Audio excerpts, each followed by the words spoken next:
Mindfulness broadcast. Welcome. My name is Tiffany Grimes, and I'm with Empower Coaching and Training to talk about our topic today, which is emotions and how we want to be in relationship with those. So I wanted to share just a personal experience because I think it helps add to it, and how mindfulness is really being so beneficial for my life in so many ways. But a particular current event for me is our family came together in very magical and unique and wonderful ways. And one of those was that we adopted our son through the foster care system here in Oregon.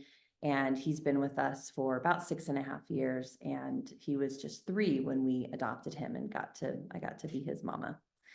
And there was just a lot of like landing in that and healing and grounding and figuring out who's who. And he's 3, and we had a 5-year-old at the time. And so anyway, just a lot of adjustments. And now he's 9.5, he'll be 10 in May, and he has started to ask about his birth parents. And wow, what a roller coaster of emotions that has brought forward for me. And it's been such a gift to have my mindfulness practice because I get to just be with what is. Like whatever's coming up is a natural, normal emotion. That's the foundation that mindfulness reminds us of, is that there's not good emotions and bad emotions. There's just emotions, and there's our relationship to those emotions. And so I'm able to, with practice and intention, feel all of that and then decide how I want to be with that. So some of my observations have been, I feel anything from celebratory, feeling like, wow, we maybe we're in a place where he feels really safe and grounded and connected and he's ready. This is so great. To grief. There must be some sense of loss, or maybe we're not doing it right, or maybe we're not enough in some way. There's a sense of total joy. We, again, our family has come together in really unique ways and believe in telling the whole story, and that's strength. And also jealousy, am I going to still be mom, or I am your mom, that sense of ownership. And it's just been really fascinating and such a gift to not have to attach myself to any of those things, and just to witness it and say, yep, and that too. Yep, and that too. Yep, and that too. This is all okay to feel. And what the next gift of mindfulness for me has been is to say how it's that curiosity, right? So those mastery skills of mindfulness or metacognition, being able to think about our thinking, accepting this is what's happening for me, this is where I'm at, and curiosity. And so for me, that curiosity place is really, how do I want to be in relationship with this? What are my values? What's the most important thing for me? And I can identify that, which is, I want openness. I want connection. I feel confident. I want these relationships to unfold and happen and develop. I think it's a really beautiful thing. And so then, if that's my answer, then how do I want to be in relationship with jealousy or fear or grief, right? Can I make space for those? Can I be empathetic to myself? Can I build in self-compassion?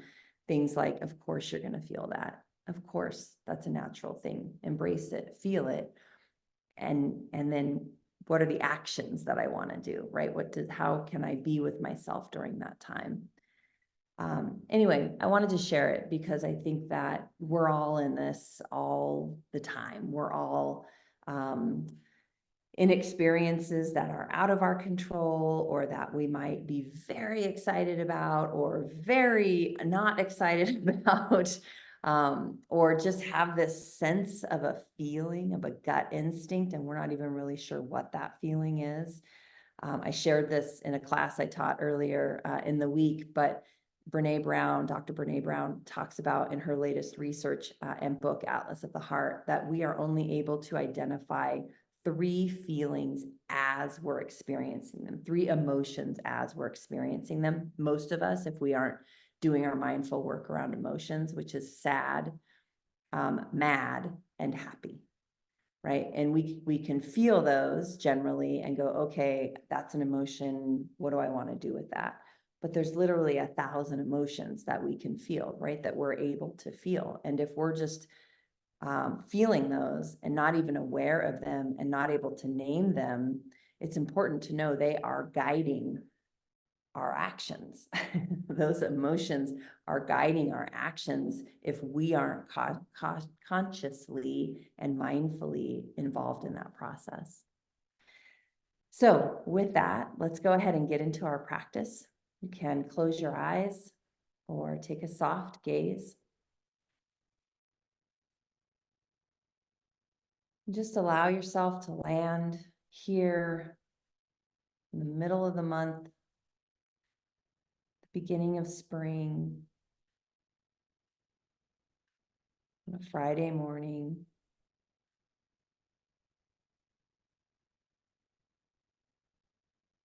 Notice any of the thoughts you might be having this morning or the emotions you might be having this morning. See if you can just begin to name those.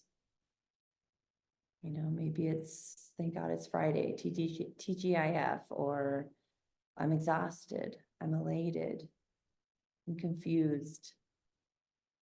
I just kind of feel blah.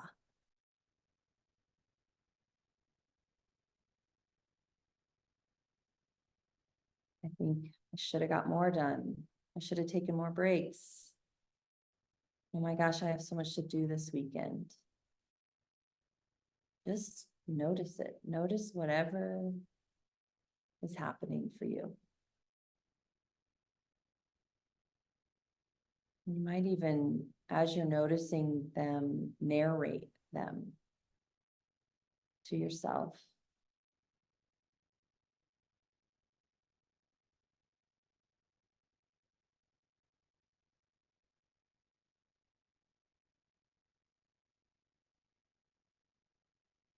You might notice that there's a theme to it all, and there might not be. If there is, let's get curious about that. What is that theme?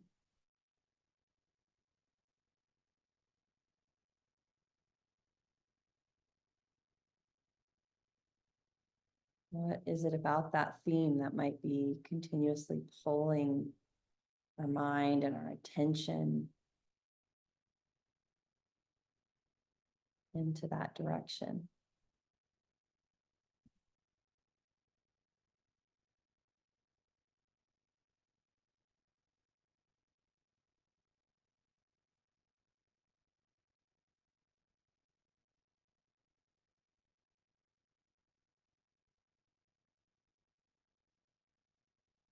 And as you're taking inventory of all that is, see if you can just say something like, yep,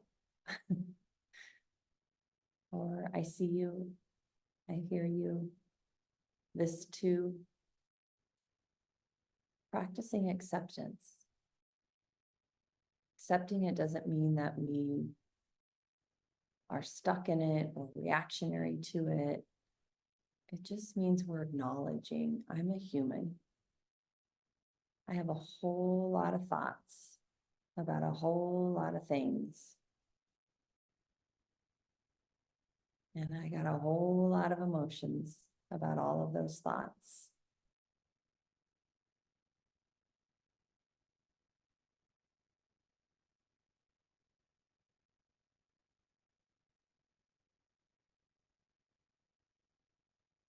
And everyone around you does. It's normal.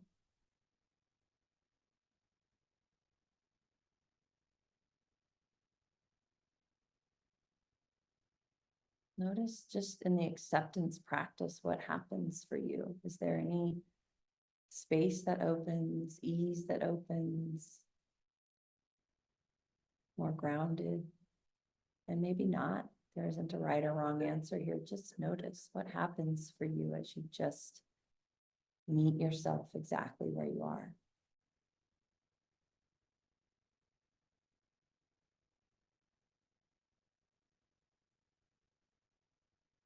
And then let's introduce a little curiosity here. How do you want to be with yourself right now?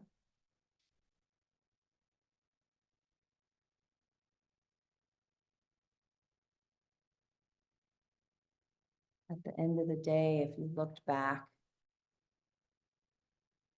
and thought, I did that well, what would you be doing? What would that story be?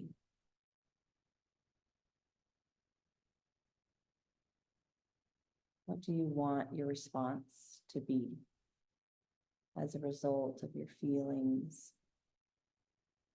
and your thoughts? Things like, I did that well. I felt overwhelmed today, and I noticed that I was thinking that I wasn't getting enough done. I noticed that my response, my initial reaction was just to not take a break, to not look up and greet my coworkers, just constantly be thinking about my to-do list. And instead, what I did was just made a tiny space, 30 seconds. I said hello to the people I spend my work days with. I took a break.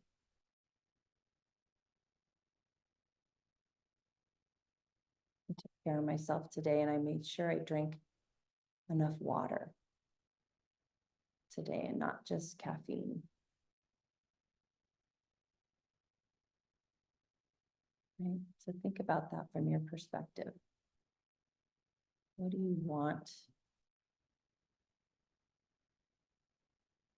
to do in relationship to all of this?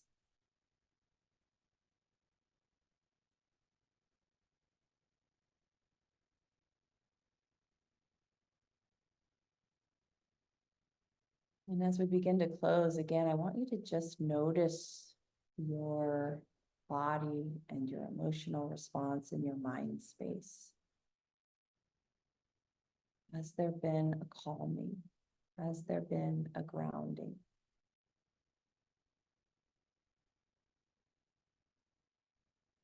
Practices like this activate our parasympathetic nervous system. We're targeting a part of our brain where we're reminding ourselves we're safe. We are in no imminent danger.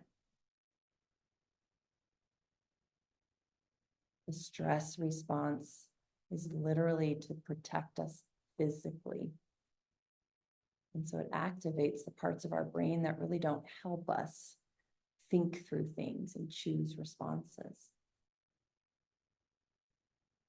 So we want to purposely activate that parasympathetic nervous system and say, we're safe. It's okay.